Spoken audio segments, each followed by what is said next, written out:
You found Michigan's retirement coach, Mike Douglas. All right, so spring is here. We're all looking forward to the warmer weather. Of course, with that comes one of our favorite times of year for you and me, Mike. It's time for baseball, and you and I are huge Braves fans, which we realize is weird in Michigan. But here we are. Here we are. And Braves are starting off the season good. Yeah. Tigers are doing pretty well, too. I mean, it's a good start for everybody. Okay. Everybody's looking except good. for the teams they're playing. Right. We've done this a lot. You love talking sports analogies and how they relate to our financial practices and how to better position ourselves. We've done that many times here on Wood Radio, so we're going to do it again, dang it, because it works. As we've gotten into baseball season and America's favorite pastime is occupying our weekend afternoons, maybe perhaps to the chagrin of your significant other, let's talk strategy, because when it comes to winning strategies for professional baseball teams, it can actually apply and help you improve your own retirement plan, as exemplified by this is financial author Patrick Kelly explaining how rather than trying to get that home run, utilizing the wins behind singles and doubles. This is Patrick Kelly. I think people feel like they need to hit home runs or grand slams to win this retirement game, and it's not true. All they need to do is hit singles and doubles over and over and over again, getting on base over and over and over again, and never taking a loss. I mean, think about it. We're using the baseball analogy a little further. If you could hit a single every single time and never strike out, you're going to win that game. So thinking about what Patrick is saying here, if singles and doubles win in the game of baseball, how does that apply? How does that translate? What are the singles and doubles, I guess, in retirement planning? Well, if you think about when we're investing, right, like there's opportunities to really swing for the fences and other things that we do that we know are more just money ball or small ball, right? And you're trying to move my portfolio around the bases. That's all we're trying to do. I had a client who came in and he was really a home run swinger. For old baseball fans, we used to call it the Rob Deere, right? Rob Deere was a baseball player back in the 80s, and he was either a strikeout or a home run and nothing in between. And that's who this client was when he came in. Okay. He was chasing higher risk investments. He wanted big returns. Yeah. And for a while, he was more concerned on missing out on gains than he was about loss. Okay. Now, this is back in 2018. 2019 when he came on. And if we think about what the market had done, basically from 2009 to 2018, 2019, is 10 years of just unbelievable market returns. So the rising tide was floating all the boats and everybody looked like a brilliant investor. Sure. So he came in saying, I've got so much comfort with risk, this and that. And I we had this whole conversation. I said, you're retired now. You're starting to take income out of this portfolio. We probably need to set up some small ball. There's a reason why in the major leagues, they've got a cleanup hitter and a couple guys who hit home runs and a lot of the other guys move the ball around. Not every team, but most teams set up that way. Okay. And so I described it to him and I said, here's how I think we should set up. And he was like, no, I'd rather risk it. It's okay. And so we set it up the way he asked. And as we went through, then here comes the COVID crash of 2020 and 2022. Now, COVID crash of 2020, we knew it was a black swan event. And so after that, he's like, he lost a bunch of money in about a month and then gained it back over the next 2 to 3 months. And he was like, yeah, see, it'll always come back quickly. Well, then comes 2022. In 2022, the market dropped for 6 straight months. And I'm like, Bill, I'm telling you, and he's watching it and he's calling me. Well, what should we do? I said, we can still reposition to be protective. The market's down, but that means we can not all the way down, but we can reposition. We should make ourselves set up. Well, then by June of 2022, when the market's down 22%, the NASDAQ was down 30%, he was taking some losses that day. The big thing is that he's taking money out of the account. So not only was the market losing and he was losing, he's pulling money out of the accounts. So he's losing and withdrawing money, which is different than when you're working and you lose money and you keep throwing money into it and you actually make more money off of it. So he realized he needed some consistent income and stability. And we set his portfolio up much like a baseball lineup. We had things that were designed to get us singles and doubles and a couple things that are still swinging for the fences. And that's okay. But the singles and doubles look more like consistent, reliable income streams. How do I get my paycheck month to month? things like that. And then we said, what does it look like when you swing for the fence? There are good times to swing. I like having some money that's risky, and it will go after it, and it will chase the market. But just if you're out of your whole portfolio, maybe it's 15% or 20%. And the rest of it is a little bit more structured and stable and balanced. So when we went through and Bill finally realized this is how it goes, he came back about a year later. This is in 2024 now. He comes back in because after 2022's crash, we let it come back up a little bit, we reset it. And actually right now he's going through this same feeling. He feels a lot better hitting singles than striking out because the market's been negative to start the year. He's in a place where it's not freaking him out like it did last time. Good. So that's what a proper batting lineup or proper portfolio lineup looks like in retirement. When you're taking money out of the accounts, it's just different than it is when you're working still. And for a lot of people, they're feeling that stress right now. Oh gosh, with the Iran conflict, the market's crashing and then it's recovering 2.5% a day. Like, I don't know how to deal with all this. That's why people are calling in. That's why people are coming into our office, because they're saying, help me understand how to build a singles and doubles retirement that has a couple of things that go for it, but a really good lineup. Okay. If that's you and you're trying to figure out how to deal with this market, this volatility, this chaos, give us a call, 616-512-2127. And we will give you not just a x-ray of how you're currently set up. Like, we'll look at your portfolio and let you know, is it set up for singles, doubles, triples, or home runs and strikeouts? And then at the same time, we can show you a lineup for the future. Give us a call, 616-512-2127. Or reach out to us at michigansretirementcoach.com. Reach out, set up, they'll put a time together for you and I to talk on the phone. I hear your story a little bit. And from there, we say, all right, should you come in and talk, or are you all set? We can have a great conversation on the phone, just answering some questions. Yeah. So that's what I love about what we do here, is we just have conversations with people. Yeah. And just like Bill, he was like, what does it look like for singles and doubles? And I said, it's that reliable income stream. You also want some diversified investments. There's a great quote. Many people know Ray Dalio. He's one of the greatest money managers in the world. And he is always hung by the line that if you have about 18 to 19 different asset classes, you are now de-risked by 91%.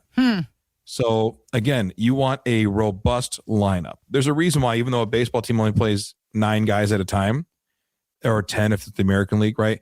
If you have 9 to 10 guys playing at a time, well, then I still have a team of 25 to 30 guys. And I've got things that I put in on different days, different type of pitchers, all these different things. And your portfolio can have the same thing, a wide range of investments. And also, we want tax efficient planning. The tax efficient planning keeps more of what you earn. I just sat with someone last week. She called in from the program. We went through and looked at her and her husband's plan. And from that phone call, then she said, all right, well, can you help me understand how to pay less in taxes? I said, yeah, we can do that. Again, that's just another strategy, another player we have on the team that can go through and say, all right, now we've done all these things. How do I make sure that we don't overpay in taxes? We went through a plan and found a way to save her almost $250,000 in taxes, about $238,000 in taxes that we were able to save over the next 15 to 20 years. And I mean, I don't know about you, but if I can save $20 in taxes, I'm trying to do it. And this was $238,000. Yeah. And we went through the plan and she was like, oh my gosh, I didn't even know you could do these things. I said, yeah, this is absolutely, but you have to have kind of like you have a closer in baseball who comes in and shuts down the game, and they come out with their theme music and they're like the most hyped player on the whole team. And they lights go down. Oh, I mean, and the show that they give these guys, it cracks me up. I love it. Right. Because closers are a little crazy. Yeah. They come in and they're, again, like the guy from the Mets, the lights in the stadium dim, and then the trumpet comes on and he comes walking out, and he walks so slow. He walks from the bullpen all the way out to the mound. So much swagger, so much energy. Yeah. He gets out there, throws his warm-up pitches, and maybe throws 6 to 20 pitches total. But they give this guy so much airtime because he's the closer. Well, in a good retirement plan, I think of taxes like that. Okay. If you have a good tax plan, that's kind of the closer. Got it. That and estate planning, right? You save, you work, you earn all this money. How do we make sure that we protect the lead? We've now gotten up. We've done everything right. A good tax and estate plan, it closes out the game right. It makes sure that you don't give up the lead that you created this whole way through. Going down line by line in your tax plan to say, how much am I scheduled to pay over the next 20 years? And how do I get that number down? How do I make sure that when I pass, that the government doesn't come in and just rip 40% of our money because I didn't do some good estate planning documents or I didn't do tax planning along the way? There are easy to do, but a little bit complicated strategies that when put in place, just like we did for Tammy the other day, $238,000 in savings is $238,000 in savings.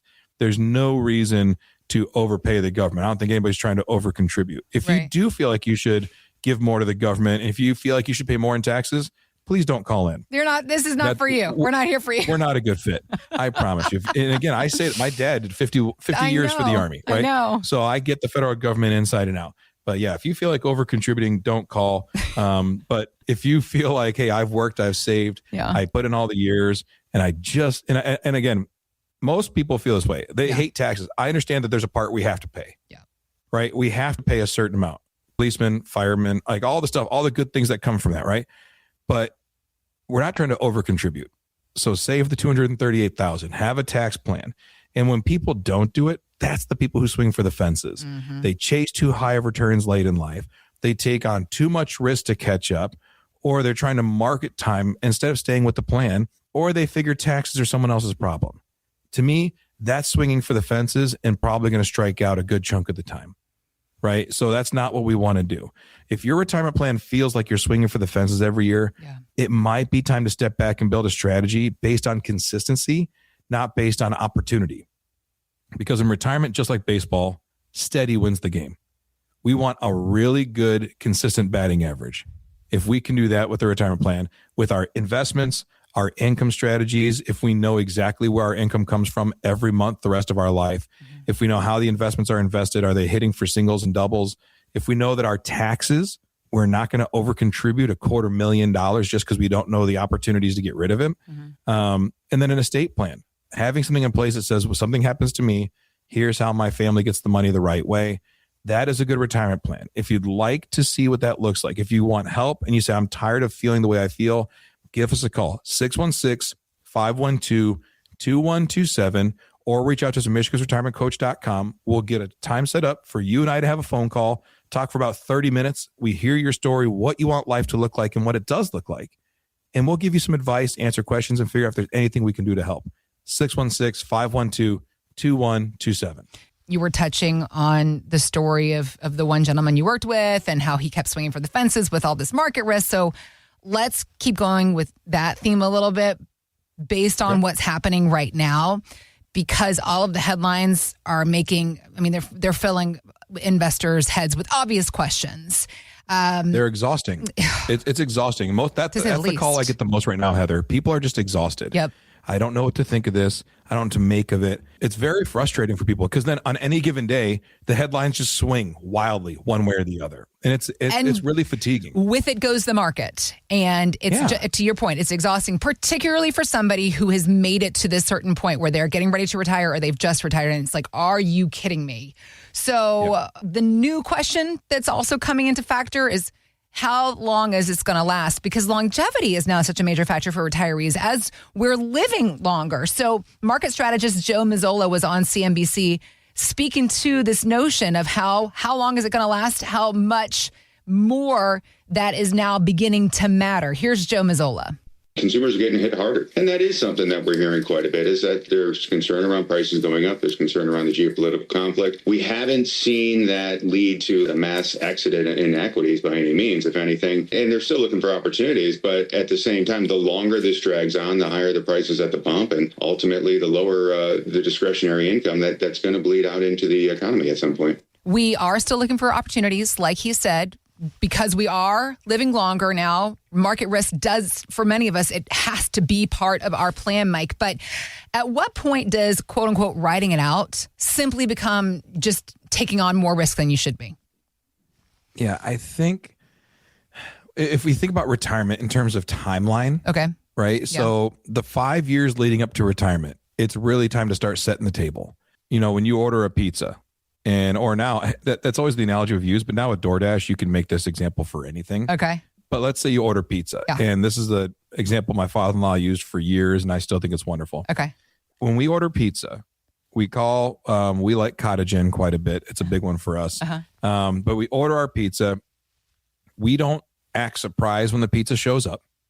And also, once we order the pizza, we set the table. We get the snacks out if we're having a salad, if we're having whatever, like all the stuff. We set the table. That way, when the pizza gets there, we set it down and we eat. Right. And so once we do that, we say, all right, here's the expectation, and I'm preparing for the pizza that shows up.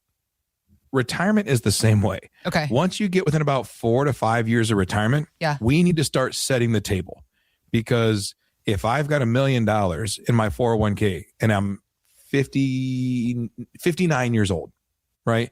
And I'm going to retire at 64 or 65. A lot of people think I have to wait till I'm 64 or 65 to start setting up my retirement. But actually, for many people, what we do is at 59 and a half, we can help them start setting the table early. They can take money from their 401k. Most people move it to a self-directed account and actually start setting up your retirement account before you even retire. You can really start setting that table. That way, when the day comes and you finally work your last day, you're not now scrambling around trying to figure out, well, where should I put this money? How should I invest it? What should I do?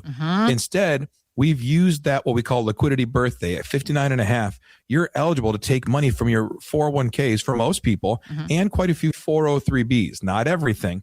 But for many accounts, once you hit 59 and a half, I can move money out of there and go put it over in my own retirement account with an advisor or on my own. And now I can say, how should my money be invested for retirement? Because if you have $1 million and you're in a 401k and you're not keeping an eye on it and the market drops 25%, now you're down to $750,000, yet you're still trying to retire in a couple of years, but you got to make up for lost time. Right. If you're within 5 years of retirement, rule number 1, don't lose money. Rule number 2, don't forget rule number one. Yeah. And so we don't want to lose money. And that fear, I just have too many people who allowed a 401k plan to change their retirement date when they could have at 59 and a half called, had a conversation, understood their options, take some control back, move money out to their own plan. And then when the market starts crashing, an advisor or themselves, they can go in and adjust and make sure that they don't lose 25%. Maybe they're only down 5 or 10%. And then they recover back up and they retire on time. That's the whole thing here. Don't let the 2008 crash happen where people who were supposed to retire in 2010 worked to 2015. Yeah. We shouldn't be allowing that to happen because we have so much information and knowledge available to us. There's no reason to allow old 401k company rules to change your retirement date. We just sat with someone and that was his whole thing. He goes, I'm ready to retire in a couple of years, but I just don't trust my 401k to protect me. So he was 60 years old. He was past 59 and a half. We sat down, we called into his 401k company. We moved the money over to an account that he could self-direct, and he partnered with us, and we said, let's set the table. So then when he did retire, it was ready to go. That's the whole plan. Right. For many people, they don't realize they have that option. Right. And depending on where you work and what your company plan is, you may or may not, but knowing is, most of the battle. If you can have that knowledge, you can be okay. If you'd like to understand what your company plan offers, and if you can move money, do I have that option?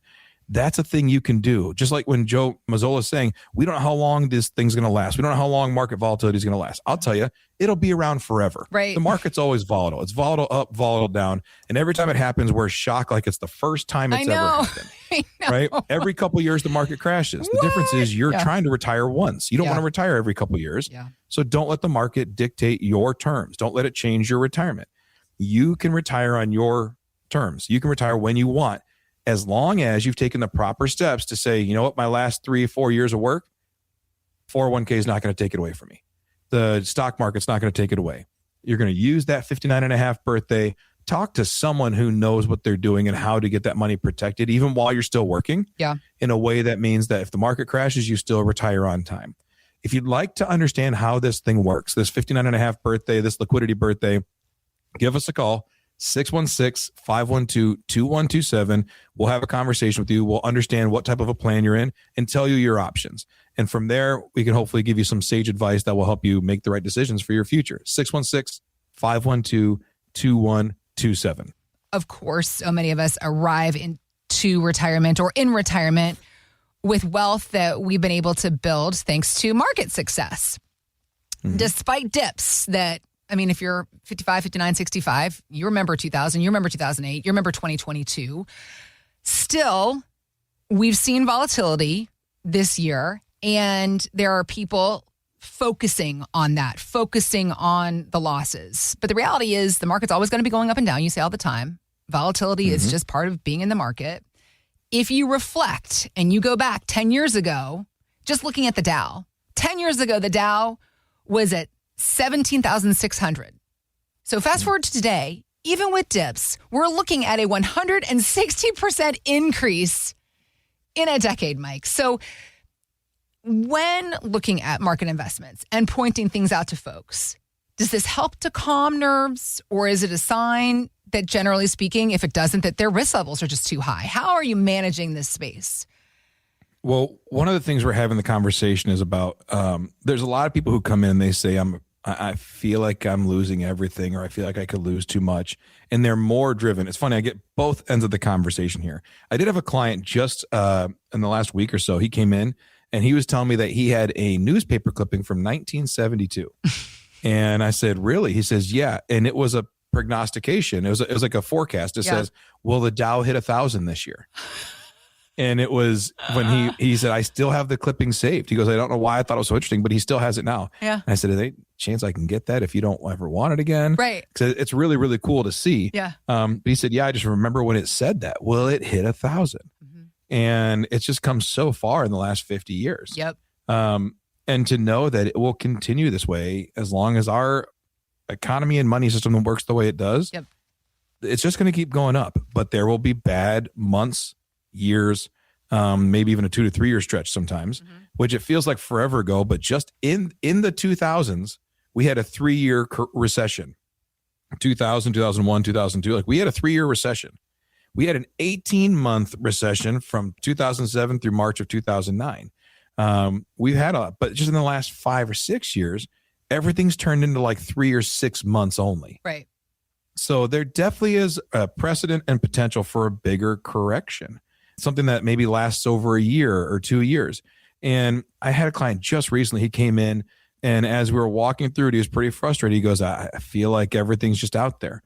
So we kind of zoomed out. We looked at his account over the last 10 years. If you give money time, then time will almost always work on favor of your money.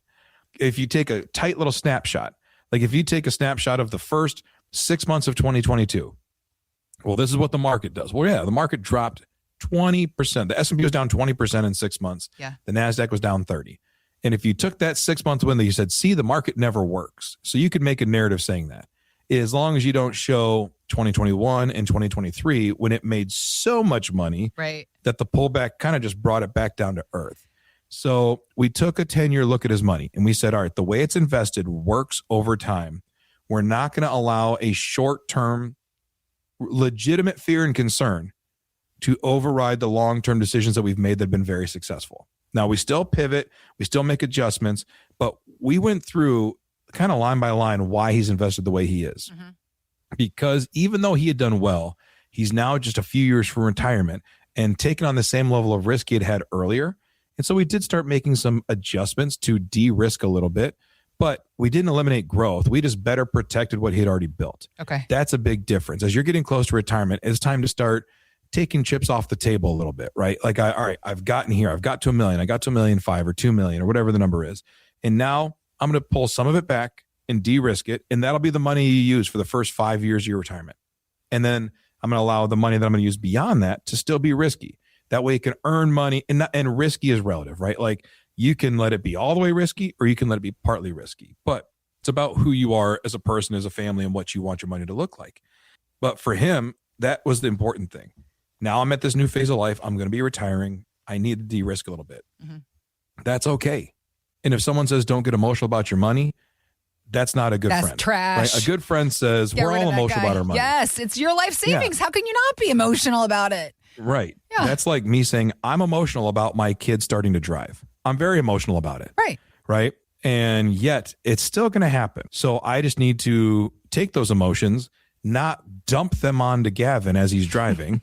Right. I can't sit in the passenger seat just freaking white-knuckling out it. every time he rides the right side white line so much that he's going to pop one of my tires. Yeah. When he started driving, I said to Kimberly, he's going to hit something. And I have to be okay with it. Like, as long as he's not being negligent or whatever else, but he's going to do something stupid and wreck one of our cars. So I was like, but as long as we're like, let's be emotionally prepared for that. I'm not kidding you, Heather. A week and a half ago, he is in the garage and he's trying to do a good thing. He goes, I'm going to back dad's car out for him so he backs it out, but he forgot to open the garage door. And so he backs my car into the garage door. How did he? Because he's still a dumb 15-year-old. That's the bottom line, right? Every 15-year-old is wonderful, sweet, and pretty dumb still, especially boys. Wow. So he wasn't thinking. Okay. He got in the car, turned it does on, everything, threw in a reverse. He didn't like drive through it. Bam. He just bumped into it and goes, oh crap, and stops and pulls forward. Then he comes inside. Dad, I hit the garage door. And I'm so glad that I mentally prepared for the fact that this is going to happen. I said, Gavin, are you okay? Yeah. I said, okay, no big deal. So let's go out and take a look at it. And then obviously we had a great conversation about why I'm so big on checklists. Yeah. But things are going to happen. Yeah. Market's going to come down. Yeah. We're going to have these bumps. We're going to get dinged up. And we just have to understand that the long-term goal is worth it and it's beneficial. And so we still make adjustments. I didn't tell him, hey, do it every time. Don't ever check out the back windshield to see if the door's open. No, we're going to make an adjustment, Gavin. We're going to make sure we open the garage door before we drive the car. Like, that's a good adjustment to make. In your portfolio, you have to make these adjustments too. These are conversations we have to have a lot with clients, and people are calling in all the time saying, hey, I don't even know if I'm set up for bad markets or good markets. I feel like when the market's bad, I lose. When the market's good, I do okay. Mm-hmm. And they don't understand how they're invested, and that's a frustration. If that's you, we can help you have some understanding and some clarity. Give us a call, 616-512-2127. And we'll schedule a time for you and I to chat on the phone to hear what's going on, hear where you're sitting, see if I can answer any questions or maybe give you some clarity. Or if you say, you know what, I need some help, we sit down and we talk about it. So give us a call, 616-512-2127, or reach out at michigansretirementcoach.com and we can have this conversation. Sometimes you need to zoom out, right? Zooming out can calm your emotions, but it doesn't replace planning. We don't zoom out and say, listen, calm down. Don't be so emotional. Over the last 10 years, you've made a bunch of money. No, we zoom out for perspective. Okay. But then we also look to the future and say, what should we be doing to prepare for the future? In the same way with Gavin, I'm like, hey, moving forward, I'd like you to hit the garage door button before you get in the car. Like, there's garage door buttons like by the door, Mm-hmm. So you walk out, hit the button there. Mm-hmm. That way, when you're walking out to the car, you should see the door going up. Yep. Oh, okay. Yeah, that makes sense. I'm like, yeah, it does make sense, Gavin. I told you that 6 months ago, but I didn't say it that way. You big dumb I'm like, teenager. Yeah, all right, let's move forward. Yeah. But again, he's 15. I know. I expect him to make these mistakes. I know. When my clients call me emotional about their money, I expect that because it's their life savings. Yeah. It's everything. Yeah. It's the whole freedom to retire. That's the thing about money. Money is permission to retire. A plan gives you good permission to retire. So when people say, don't get emotional, it's like, you're telling me don't be emotional about my entire future stability. And that's garbage. Yeah. So be emotional. It's okay. Just don't react emotionally. Don't change emotionally. Bring your emotions to the table, discuss them. That way we can deal with it and then make a plan for the future that hopefully will deal with these emotions in the future. So when clients say, I'm freaked out because the market's pulling back, me too. Good thing is, we have strategies for this, and strategies that for a lot of our clients, we put in place 2 years ago. Yeah. Therefore, when the market starts pulling back, you don't take the full brunt of it. You may lose some, but you're not out there 2 sheets to the wind, just getting cooked by the market every time it goes bad. Yeah. No, we've built some stability plays. Your income's not affected. Your vacations for the next 3 to 5 years aren't affected, but the money long-term may have gone down a little bit, and we'll wait for the market to recover and make some money back on the back end. So it's okay to be emotional. It's okay to be invested in your future, because that's what it is. Of course. When you're emotional about your money, it's because you're really invested in your future. So it's okay to have an emotional response. However, we don't want to whipsaw our financial plans based on emotion, because everybody knows you're supposed to buy low and sell high. But yet when the market's low and I say we need to jump more into the market, nobody wants to do that. Mm-hmm. And when the market's high and I say maybe we should pull out of the market, nobody wants to do that because our emotions are going to fight our knowledge most of the time. Mm-hmm. So that's okay. Let's just have conversations that are reasonable and make sense. If you want to make sure that you're set up the right way for the future, good markets, bad markets, whatever, give us a call, 616-512-2127, and we can make sure that you're set up for the right place of life. Because again, we're all at different places of life, and the money needs to reflect that. And your family is different than my family. And we just want to make sure that we're doing what's right by our family. And that's the conversations we have. Give us a call, 616-512-2127, or reach out to us at michigansretirementcoach.com. Mike and his team, they're here to help guide you through this process, because at the end of the day, the goal is that you're going to retire one time. But Mike and his team, they're retiring every single day. We're helping folks do that. So they got a wealth of knowledge in their pocket that they're ready to share with you. michigansretirementcoach.com is our website where you can go to start the conversation with Mike and his team, or click on the links we got posted in the show notes. Thanks for listening to Michigan's Retirement Coach with Mike Douglas. To learn more, visit michigansretirementcoach.com.